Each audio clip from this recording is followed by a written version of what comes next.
Olá pessoal, bem-vindo ao quadro. Na aula de hoje, iremos aprender mais sobre as variáveis de um gás. Nós podemos, de maneira resumida, escrever que nós temos 4 variáveis básicas para um gás.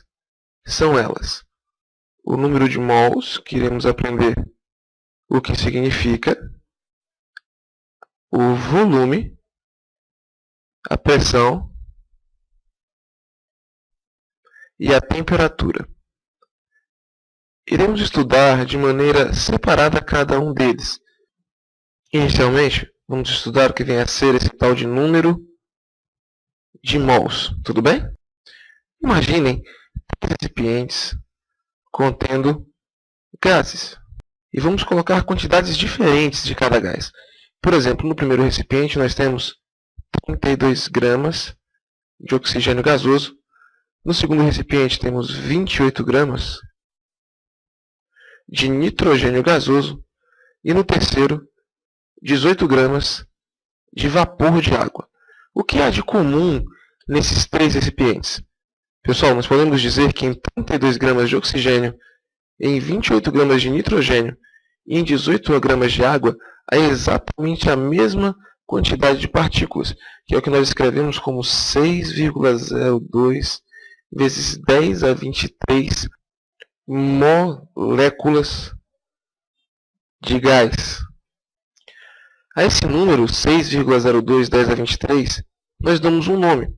O nome é a tal da constante de Avogadro. Então, a constante de Avogadro nada mais é do que esse número, o 6,02 10 a 23. Porém, nas provas, muitas vezes não aparece necessariamente constante de Avogadro. Nós iremos nos acostumar a chamar essa quantidade de mol. Então, toda vez que aparecer para você um mol de qualquer que seja a espécie, ou um mol de átomos, ou um mol de moléculas, nós iremos traduzir isso como sendo 6,02 10 a 23 daquilo que é perguntado. Vamos dar um exemplo. Se eu tenho 1 mol de átomos de ar, isso significa 6,02 10 a 23 átomos de ar. Porém, se na mesma questão aparece que nós temos 1 mol de moléculas de A2, nós iremos dizer que temos 6,02 10 a 23 moléculas de A2. Acabamos utilizando nas provas, no vestibular, a palavra mol como um sinônimo de constante de Avogadro.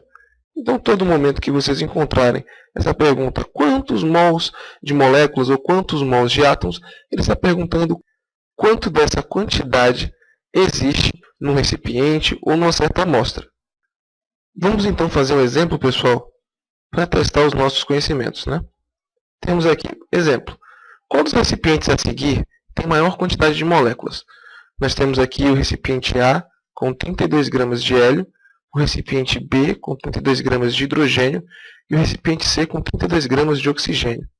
Nós sabemos que a massa de cada mol de hélio equivale a 4 gramas. Escrevemos que a massa molar do hélio é 4 gramas por mol. Já a massa molar do hidrogênio é 2 gramas por mol. E a massa de cada mol de oxigênio é 32 gramas. Como calcular a quantidade de moléculas de cada espécie, de cada recipiente? Nós escrevemos que o número de mols é igual a massa dividido pela massa de cada mol. Massa da amostra, esse 32, 32, 32, dividido pela massa molar de cada espécie. Então encontramos 3 resultados, não é mesmo? Para o caso do hélio, vamos escrever que o número de mols de hélio é igual a 32 dividido por 4.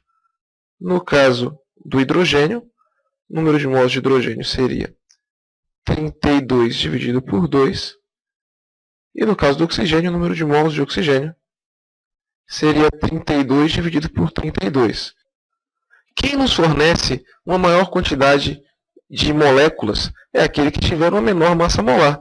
No caso, o hidrogênio. Se terminássemos a conta, chegaríamos que para o hélio nós temos 8 mols de moléculas.